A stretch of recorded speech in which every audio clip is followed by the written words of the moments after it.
Hello friends, welcome to our channel. Students, today we shall solve REET Level 2 examination held on 26/9/2021, and in that REET Level 2 examination we shall solve Section 2 Language 1 English. See, there are 30 questions in all in this section. All questions are compulsory. हम REET level 2 का section 2 solve करेंगे language 1 English. तो students आइए start करते हैं. और first question is doctor West's new method of teaching English emerge to overcome the limitations of which of the following methods? A grammar cum translation method, B substitution method, C direct method, D situational method. तो students, doctor West का जो new method of teaching English है वो emerge हुआ था to overcome the limitations of which method, and that is direct method. तो direct methods के limitations को ओवरकम करने के लिए डॉक्टर वेस्ट का new method of teaching English emerge हुआ था. Option C direct method is correct.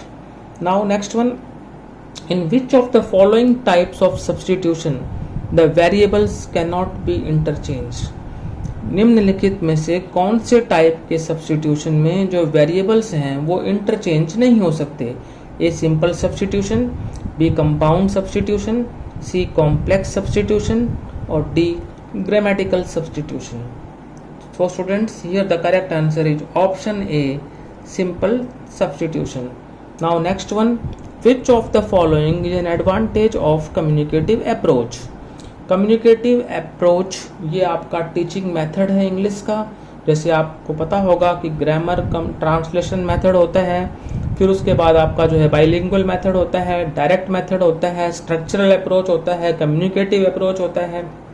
हमसे यहाँ पर पूछा गया है कि निम्नलिखित में से कौन सा कम्युनिकेटिव अप्रोच का एडवांटेज है?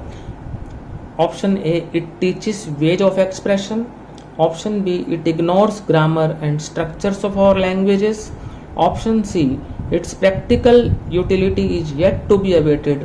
Option D, it is not properly and scientifically developed as yet. So here students, the correct answer is option A, it teaches ways of expression. यहाँ पर कम्युनिकेटिव अप्रोच के एडवांटेज ये है कि ये हमें अभिव्यक्ति के तरीके सिखाता है. ये एडवांटेज है कम्युनिकेटिव अप्रोच की. Now next one, which of the following is related to the mental development of the learner? निम्नलिखित में से कौन सा जो लर्नर है, जो अधिगम करता है, उसके मानसिक विकास से संबंधित है? A exposition, B imitation, C characterisation, D comprehension. So students, the correct answer is option D, comprehension. Now next one, which of the following is an audio visual teaching aid? निम्नलिखित में से कौन सा दृश्य श्रव्य सहायक सामग्री है या टीचिंग एड है? A gramophone, B flannel board, C television, D radio. तो स्टूडेंट्स, जो ऑडियो भी हो और विजुअल भी हो वो टीचिंग एड है television. Option C is right. Next, which of the following structures of a question is correct? निम्नलिखित में से कौन सा स्ट्रक्चर क्वेश्चन का करेक्ट है? A, why didn't you told me that. Didn't के बाद टोल्ड नहीं आ सकता, सेकंड फॉर्म नहीं लगती. B, why you didn't tell me that. यहाँ पर जो है सब्जेक्ट पहले दे रखा है, सब्जेक्ट पहले नहीं आ सकता, पहले हेल्पिंग वर्ब आएगा, तो ये भी गलत हो जाता है. C, why didn't you that tell me. तो ये जो है आपका ऑप्शन सी, ये इसका जो स्ट्रक्चर है वो बिल्कुल भी सही नहीं है, पैटर्न सही नहीं है इसका जो है, क्योंकि ये जो प्रॉपरली अरेंज्ड नहीं है. Why didn't you that tell me, आप खुद ही समझ जाएंगे कि ये इनकरेक्ट है. D, why didn't you tell me that, हाँ आपने मुझे ये बात क्यों नहीं बताई. वाई के बाद डिडंट आ गया, डिड के बाद नॉट लग गया, नेगेटिव हो गया, तो डिड हेल्पिंग वर्ब हो गया यहाँ पे. टेल आप, फिर सब्जेक्ट आ गया यू, फिर टेल और मी दैट. तो correct structure of a question है option D, why didn't you tell me that. Now next one, which of the following structures of a question is correct. Same पूछा गया है हमसे, बस sentence different है। A, will be they arrested if they refuse to leave, incorrect. B, will they be arrested if they refuse to leave, yes student, this sentence is correct. Will, फिर दे, फिर B, फिर arrested, फिर if they, उसके बाद verb की first form आएगी और to live. बाकी ऑप्शन भी देख लेते हैं। C, will they be arrested if they refuse to leave, refuse कर दिया तो इनकरेक्ट हो गया। Will they be arrested if they will, दोबारा विल आ गया तो ये भी इनकरेक्ट हो गया। तो करेक्ट है आपका option B, will they be arrested if they refuse to live. This sentence is the correct structure of a question. Now next one, which of the following passive voice of the given sentence is correct। निम्नलिखित में से कौन सा passive voice दिए गए sentence का correct है। All his friends laughed at him, ये हमारा एक्टिव वॉइस का सेंटेंस है, इसका हमें पैसिव बनाना है। कौन सा ऑप्शन पैसिव वॉइस का करेक्ट है ये हमें देखना है। A, he was laughed by all his friends, ये इनकरेक्ट है क्योंकि यहाँ से हमने क्या किया कि प्रेपोजिशन एट को हटा दिया, तो क्या कर दिया ये गलत कर दिया हमने। B, he was laughed at by all his friends, ये बिल्कुल ठीक है, आपका करेक्ट आंसर है option B, he was laughed at by all his friends. फिर भी दूसरे ऑप्शंस को देख लेते हैं। He was laugh at by all his friends, यह हमने क्या कर दिया कि वर्ब की फर्स्ट फॉर्म लिख दी वाज के बाद में, जबकि हमेशा वर्ब की थर्ड फॉर्म का प्रयोग होता है। अब डी देख लेते हैं। He was laughed at all his friends, तो यहाँ पर हमने बाई हटा दिया लाफ्ड एट के बाद, तो ये भी इनकरेक्ट हो गया। तो करेक्ट है he was laughed at by all his friends, D option correct. Now next one, which of the following words has a diphthong sound. निम्नलिखित में से कौन से वर्ड का डिप्थोंग साउंड है। ए, स्पीड, बी, लिक्विड, सी, पैटर्नल, डी, आउट। तो students जो out है इसमें जो है डिप्थोंग साउंड है। Now which of the following words begin with the consonant sound ये। निम्नलिखित में से कौन सा वर्ड कंसोनेंट साउंड ये से शुरू होता है। ए, jealous, B, gill, C, yeast और डी, जिस्ट। तो ये साउंड से हो रहा है ऑप्शन सी, येस्ट, येस्ट। तो स्टूडेंट्स यह साउंड जो है वो ऑप्शन सी में है। Now read the passage and answer the questions that follow. Prose passage है, इसको पढ़ें और क्वेश्चंस के आंसर्स दें जो इसके बाद आते हैं। See the passage. Too much importance must not be attached to the wrong acts done by children, particularly if they happen to be of minor nature. Many boys and girls at a young age are likely to be in the habit of stealing, neglecting their studies, sleeping out of their classes, or using bad language. In nearly every case, the root cause of the trouble is the fact that proper care of the child is not taken in the house or sufficient interest is not shown to him. But if the parents were wise, they would correct the faults of their children by paying more attention to them. Whatever the case, one thing should never be done. Bad things in the children should never be repressed. That is, they should not be compelled to change for the better under fear of the rod. Physical punishment does not improve them, it only makes them worse than before. Now see the questions. Question number 41. Which of the following phrase has a determiner in it? A, cause of the trouble, B, change for the better, C, worse than ever, D, many boys and girls। तो students option D जो है many boys and girls, इसमें जो आपका many है ये determiner है। तो यहाँ से हमसे पूछा गया है which of the following phrases has a determiner in it। ये हमने फ्रेजेस पढ़े चारों ऑप्शन में, तो डी ऑप्शन में जो फ्रेज है मैनी बॉयज एंड गर्ल्स, इसमें डिटरमिनर है और वो डिटरमिनर कौन सा है, many. Now next one 42। The root cause of the trouble is the fact is in this part of sentence has been used as. तो आपने अभी पढ़ा the root cause of the trouble is the fact, तो मैंने यहाँ पर इसको underline भी कर रखा है। फिर हमसे पूछा गया कि इस पार्ट ऑफ सेंटेंस में इसको हमने किस रूप में यूज किया है, ए मेन वर्ब के रूप में, बी हेल्पिंग वर्ब के रूप में, सी कंजंक्शन के रूप में और डी प्रेपोजिशन के रूप में। तो स्टूडेंट्स यहाँ पर करेक्ट आंसर है आपका ए मेन वर्ब। यहाँ पर जो है वो मेन वर्ब के रूप में यूज हुआ है। Now next question, which of the following has the 3 degrees of the adjective in their correct form. तो यहाँ पर हमारे को जो एडजेक्टिव्स हैं उनकी जो 3 डिग्रीज हैं वो देखनी है कि कौन सी करेक्ट फॉर्म में है इन ऑप्शंस में से। A much more most, B many much most, C bad badder baddest, D like likelier likeliest. तो स्टूडेंट्स यहाँ पर जो हमसे पूछा गया है कि विच of the following has 3 degrees of the adjective in their correct order, तो ऑप्शन ए जो है वो करेक्ट है, बाकी जो हैं वो इनकरेक्ट हैं, क्योंकि मैनी मच मोस्ट नहीं होता, बैड बेडर बेडेस्ट नहीं होता, लाइक लाइकलियर लाइकलिएस्ट नहीं होता। तो यहाँ पर मैनी मोर मोस्ट होता है, बैड वर्स वर्स्ट होता है, इसके बाद लाइक जो है दिया हुआ है इसका मतलब होता है मोर लाइक और मोस्ट लाइक। तो स्टूडेंट्स यहाँ पर आपने देखा कि option A much more most ये आपका जो है करेक्ट है।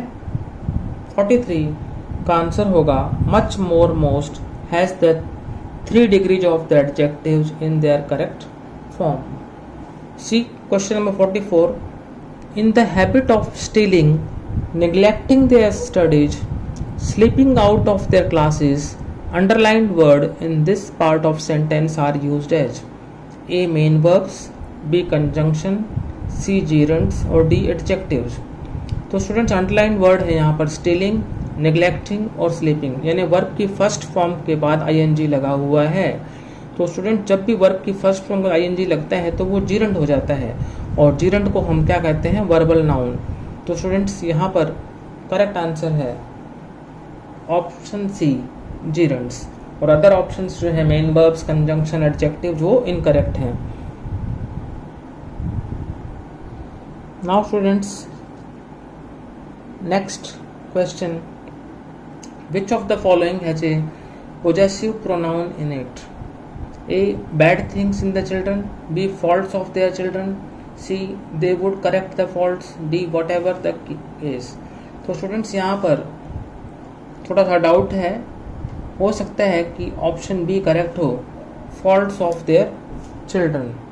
Now next one, true or false answer type question is a type of test question. जो ट्रू और फॉल्स आंसर टाइप क्वेश्चन होते हैं ना, वो किस प्रकार के क्वेश्चन होते हैं ये पूछा गया है। ए ऐसे टाइप, क्या वे निबंधात्मक होते हैं, बी ऑब्जेक्टिव टाइप, क्या वो वस्तुपरक होते हैं, सी डिस्क्रिप्टिव टाइप, क्या वो वर्णनात्मक होते हैं, डिटेल में होते हैं, डिस्क्रिप्टिव क्वेश्चन होते हैं, शॉर्ट आंसर टाइप, जो छोटे क्वेश्चन होते हैं जिनको शॉर्ट आंसर टाइप बोलते हैं। तो स्टूडेंट्स ट्रू और false answer type question is a type of objective type question, B option is correct. Now unit test is an expression of dash evaluation, A normative, B effective, C formative और D cognitive. तो unit test जो है वो किस प्रकार का जो evaluation होता है, तो स्टूडेंट्स वो होता है फॉर्मेटिव इवेल्युएशन। नेक्स्ट है evaluation is a process of, मूल्यांकन प्रक्रिया है किस चीज़ की, A ascertaining the quality value of outcomes, B determining the extent of the achievement of objectives, C comparing the outcomes of instructions, D all of these. तो students यहाँ पर correct answer है all of these. Next one, which of the following is a disadvantage of situational approach. Situational approach की निम्नलिखित में से कौन सी डिसएडवांटेज है, A it creates interest in teaching, तो ये तो एडवांटेज है, B it is action based approach, ये भी एडवांटेज है, C text books can not be taught by this method. तो स्टूडेंट्स ये है डिसएडवांटेज कि इस मेथड के द्वारा टेक्स्ट बुक को नहीं पढ़ाया जा सकता। D material aids are used in this approach, कि इस अप्रोच में मटेरियल एड्स यूज किए जाते हैं, तो ये भी एडवांटेज है। तो करेक्ट आंसर हो जाता है option C, text books can not be taught by this method. Now next question, the text books help the teachers in which of the following ways, कि जो टेक्स्ट बुक्स हैं वो teachers को किस रूप में हेल्प करती हैं। In which of the following ways, निम्नलिखित में से कौन से तरीके में हेल्प करती हैं। A, it makes the teaching of English systematic, कि यह टीचिंग ऑफ इंग्लिश को सिस्टमेटिक बना देती हैं text books. B, it checks the teachers from going astray, कि ये टीचर को चेक करते हैं कि वो भटक नहीं जाए वो। C, it facilitate self learning and self study, कि ये सेल्फ लर्निंग और सेल्फ स्टडी को बढ़ावा देती हैं। D, all of these. तो students, the text books help the teacher in all the following ways. तो आंसर हो जाता है option D, all of these. Now next one, in which of the following sentence which have used as main verb, निम्नलिखित में से कौन से वाक्य में have को main verb के रूप में यूज किया गया है। Option A, I have a shower every evening. Option B, I have lost the faith now. Option C, I have never been to Delhi before. Option D, I have admitted my fault. तो students, पहले हम B से start करते हैं। I have lost the faith now, तो have है, फिर verb की थर्ड फॉर्म है, तो सीधी सी बात है कि यहाँ पर हैव हेल्पिंग वर्ब है। अगला, I have never been to Delhi before, तो हैव यहाँ पर हेल्पिंग वर्ब है और बीन यहाँ पर वर्ब है। C, D, I have admitted my fault, मैंने अपना जो है फॉल्ट एक्सेप्ट कर लिया, एडमिट कर लिया है, तो हैव यहाँ पर हेल्पिंग वर्ब है और एडमिटेड आपका जो है वर्ब की थर्ड फॉर्म है। तो जो फर्स्ट सेंटेंस ही है, I have a shower every morning, मैं प्रत्येक सुबह जो है शावर लेता हूँ, तो यहाँ पर हैव जो है वो आपका मेन वर्ब है। ए ऑप्शन जो है वो करेक्ट है। Now students, next question, in which of the following methods of teaching English language inductive and deductive techniques of math teaching are used, निम्नलिखित में से कौन से टीचिंग इंग्लिश लैंग्वेज के मेथड में इंडक्टिव और डिडक्टिव टेक्निक्स ऑफ टीचिंग का इस्तेमाल किया जाता है। A, grammar cum translation method, B, direct method, C, substitution method, D, bilingual method. तो करेक्ट आंसर है option D, bilingual method. Now next one, which commission in 1948 accepted the importance of English language in curriculum? A, Dr. Radhakrishnan Commission, B, the Secondary Education Commission, C, Central Advisory Board of Education, D, Kothari Education Commission. तो students, correct answer है option A, doctor Radhakrishnan commission. Next, which of the following proposed listening, speaking, writing, reading order teaching for learning English as foreign language? किसने ये propose किया था listening, speaking, writing, reading order teaching for learning English, English को learn करने के लिए as foreign language के रूप में? तो A, E C Kitson, B, Robert Paul, C, J A Bright, D, P Gurrey. तो स्टूडेंट्स, यहाँ पर करेक्ट आंसर है option C, J A Bright. Now question 55, which of the following approaches aims at teaching English by establishing through drill and repetition of about 275 graded structures? Option A is structural approach, option B situational approach, option C bilingual approach, option D communicative approach.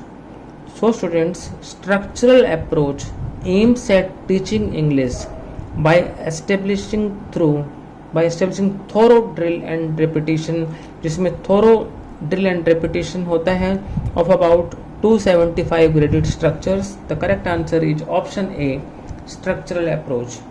Now next one, which of the following prefixes can be used to form the opposite of the word legal? तो students, यहाँ पर आपसे पूछा गया है कि कौन सा जो प्रेफिक्स है उसका इस्तेमाल किया जा सकता है लीगल के अपोजिट के रूप में। तो प्रेफिक्स हैं ए, इल, बी, डिस, सी, अन और डी, इम।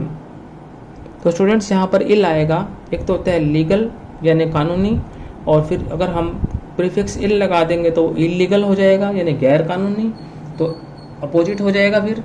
तो ए ऑप्शन इल सही है। लीगल से पहले हम प्रीफिक्स इल लगाते हैं तो इलीगल हो जाता है और वो लीगल का अपोजिट हो जाता है। Now 57, correct one word that which never fails is. यहाँ पर आपका वन वर्ड सब्स्टिट्यूट का ये क्वेश्चन है। दैट विच नेवर फेल्स, उसके लिए वन वर्ड क्या होगा? दैट विच नेवर फेल्स का मतलब होता है जो कभी फेल नहीं होता। ए अनफेलेबल, बी इनफेलेबल, सी अनफॉलेबल और डी इनफॉलेबल। तो students that which never fails होता है इनफॉलेबल। डी ऑप्शन करेक्ट है। Now next one, which of the following has a correct structure of a question. निम्नलिखित में से कौन सा correct structure of a question है? A does Anne has a car, B does N have a car, C have Anne a car, D did Anne has a car. तो students जो first है उसमें डज के बाद has नहीं लग सकता, जो सी है वो हैव एन ए कार नहीं हो सकता क्योंकि यहाँ पर एन एक है तो हैव नहीं लग सकता। उसके बाद यहाँ पर डी में डिड के बाद हैज नहीं लग सकता, हैव लगता है। तो करेक्ट बनता है यहाँ पर आपका option B, does N have a car. Does के बाद एन और फिर डज के बाद हैव लगाएंगे तो करेक्ट बन जाएगा option B, does N have a car. Next, which of the following is correct. निम्नलिखित में से कौन सा सेंटेंस करेक्ट है? A I hope he will succeed at his work.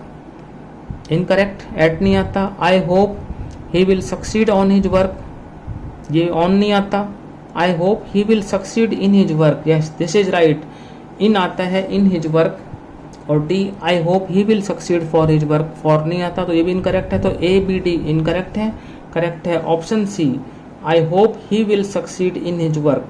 Now last question, which of the following is correct. निम्नलिखित में से कौन सा करेक्ट है? A the old car moved much more faster than the new car. तो यहाँ पर आप देखेंगे कि मच भी लगा दिया, मोर भी लगा दिया, इनकरेक्ट हो जाता है। Be the old car moved more faster than the new car, more faster नहीं होता। सी the old car moved much faster than the new car, yes the old car moved much faster than the new car. जो पुरानी car है वो new car से काफ़ी ज़्यादा तेज चली। सी ऑप्शन करेक्ट हो जाता है। और डी है the old car moved much more fast than the new car. यहाँ पर मच भी लगा दिया, मोर भी लगा दिया, फिर यहाँ पर फास्टर आना चाहिए, फास्ट लिख रखा है। तो स्टूडेंट्स जो करेक्ट है वो है option C, the old car moved much faster than the new car. So students, today we solved REIT level 2 examination which was held on 26/9/2021. We solved section 2 language 1 English today. That's it for today. Hope you like the video. यदि आपको हमारा video अच्छा लगा तो इसे like करें, share करें। Thank you.